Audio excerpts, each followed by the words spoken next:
I'm here to review My Dying Bride's brand new album, Immortal Binding. Listen, I'm not going to sugarcoat what I thought about the album. One word, underwhelming. You know, My Dying Bride are legends in the Death Doom spectrum, but from their previous album, The Ghost of Orion, and now this album, I just feel underwhelmed. With an album, I want to be overwhelmed and amazed on what I'm listening to, and this just didn't do much for me. So we're going to review this album, and a lot of people that like this album won't be too happy about this review. I'm not going to sit here and lie to you what I thought about Immortal Binding and say it's the best thing ever since fucking sliced bread. This is a very disappointing album by My Dying Bride. It's tedious, lacks melancholy, but it's just plain old boring. I literally was struggling with it by the end of it. It seems that My Dying Bride continue to produce the same shit over and over again, and nothing on this really sticks with me.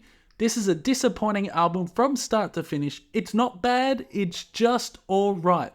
They could have done a lot better. Formed in 1990 in Halifax, England, My Dying Bride is a pioneering British doom metal band known for blending death metal and traditional doom metal with gothic influences.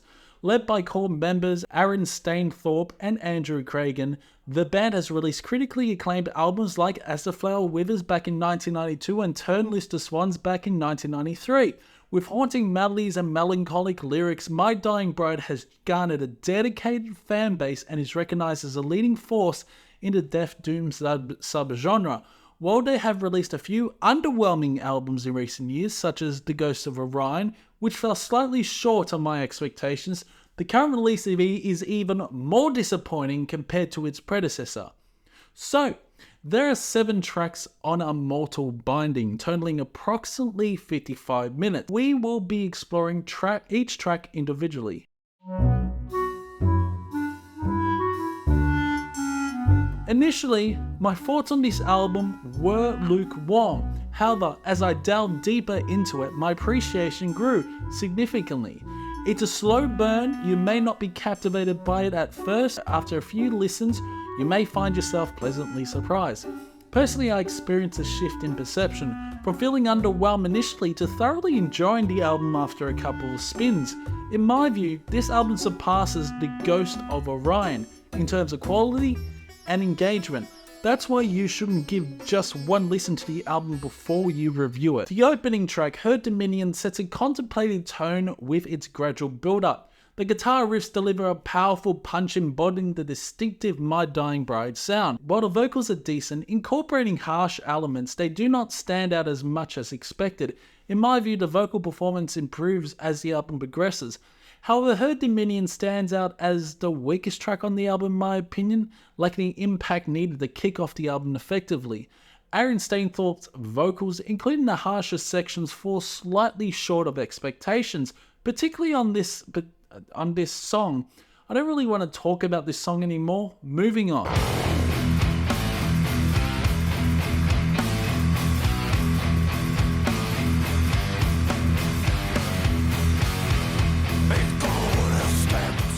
Thornwick Hymn emerges as a standout track that grew on me over time, particularly due to its compelling vocal delivery. The song seamlessly transitions between tempos, coupled with its brooding, doom-laden essence, elevate the atmospheric experience. The incorporation of orchestral moments adds a layer of complexity, enhancing the overall sonic landscape. The meticulous songwriting shines through, showcasing a blend of dark themes and evocative storytelling. The lyrics delve into the depths of darkness, adding a layer of intensity and introspection to the composition. Overall, Thornwick Hymn stands out for its immersive quality, drawing listeners into a haunting journey through its intricate melodies and profound lyrical content.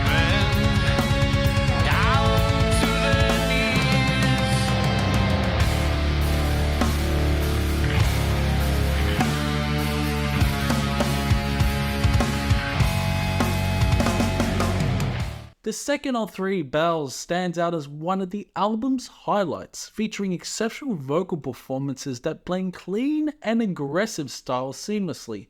The track's thunderous guitar riffs resonate with My Dying Bride's signature sound, creating a compelling sonic tapestry. The chord progressions are impressive, accompanied by standout drumming that infuses elements of death metal, adding an intriguing dynamic played to the Death Doom spectrum. The guitar's whiny quality adds depth to the song, complemented by poignant violin interludes that enhance the doomy atmosphere. The second of three bells showcases a balance of intensity and melodic intricacy, making it a standout piece that encapsulates the band's diverse musical influences and technical prowess.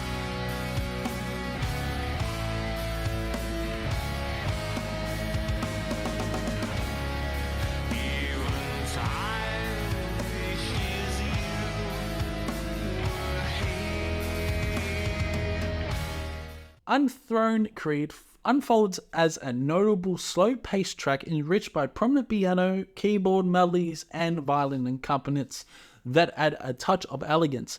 My Dying Bride maintains a signature heaviness in this composition, with Aaron Stainthorpe predominantly showcasing clean vocal delivery. While it may not rank as the album's standout track, Unthroned Creed serves a purpose in diversifying the album's pacing and mood. The juxtaposition of the band's heavy sound with Stainthorpe's cleaner vocals creates a unique atmosphere that contributes to the album's overall texture. Despite not being a standout, the song's inclusion adds depth and variation to the album, showcasing My Dying Bride's ability to navigate between different musical styles and emotional tones effectively. And your name lives in nevermore.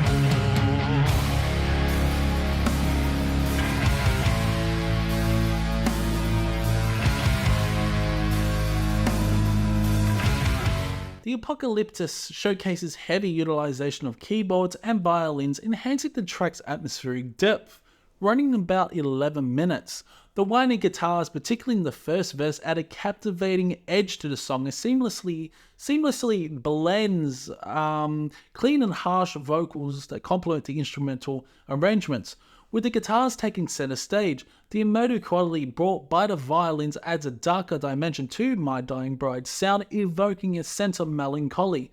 The par-muted sections create a sense of unease, intensifying the song's mood. Strong songwriting and captivating fucking melodies harken back to the band's classic sound, resonating with fans of their earlier work. The Apocalyptus embodies the essence of old-school My Dying Bride, delivering compelling and emotionally charged listening experience. Do not reach for me and look for surrender.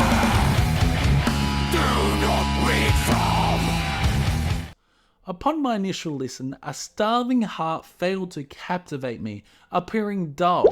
However, the song gradually reveals its allure with repeated plays. The clean guitar intro sets a serene tone before transitioning to heavy riffs that feel like a weight upon the listener's shoulders. The drum production is commendable. While Aaron's vocals are satisfactory, I yearn for more of his harsh delivery as it adds depth to the music. The track boasts compelling melodies and synth elements that contribute to a dark and dense atmosphere. Despite the repetitive rhythms, the song maintains the band's signature sound effectively. Initially dismissed as uninteresting for me in my first initial listen, A Starving Heart grows on me, with the inclusion of harsh vocals enhancing its appeal, especially that chorus part. The infectious violin melodies intertwine seamlessly with the crushing riffs, further elevating the song's emotive impact.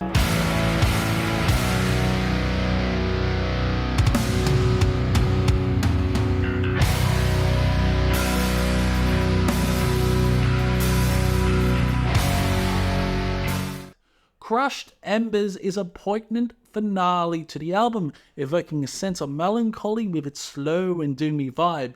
The clean vocals interspersed with aggressive outbursts towards the end convey a range of emotions that resonate deeply. The infectious guitar melodies and the dark, layered fucking atmosphere created by keyboards and violin add depth to the track.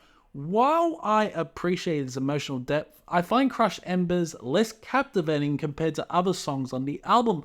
Personally, I would have chosen the Apocalyptus as the closing track. As the longest and most epic sounding song, running about 11 minutes, it exudes a grandeur and complexity that would have provided a more impactful conclusion. That's in my opinion. Its powerful presence could have left a lasting impression, ensuring a memorable end to the album. Upon repeated listens, this album truly reveals its depth and beauty.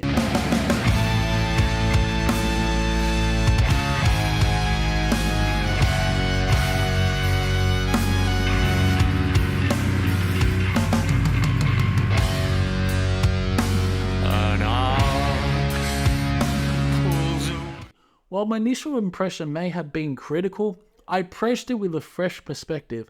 After my first listen, this review would have been negative. However, upon revisiting the album, I now see it as a strong contender for one of the best releases of the month. The blend of beautiful and blissful Death Doom elements captivates me. While it may not surpass all of My Dying Bride's previous works, I find it to be an improvement over their previous album, Ghost of Orion. Therefore, I am inclined to give this album a solid rating of 75%, acknowledging its merit and growth in my appreciation through multiple listens. So yeah, let me know what you thought in the comments below. If you find yourself coming back and you haven't subscribed yet, then what the fuck are you doing? Make sure you hit the subscribe button. It's been fun, and I'll see you in the next one.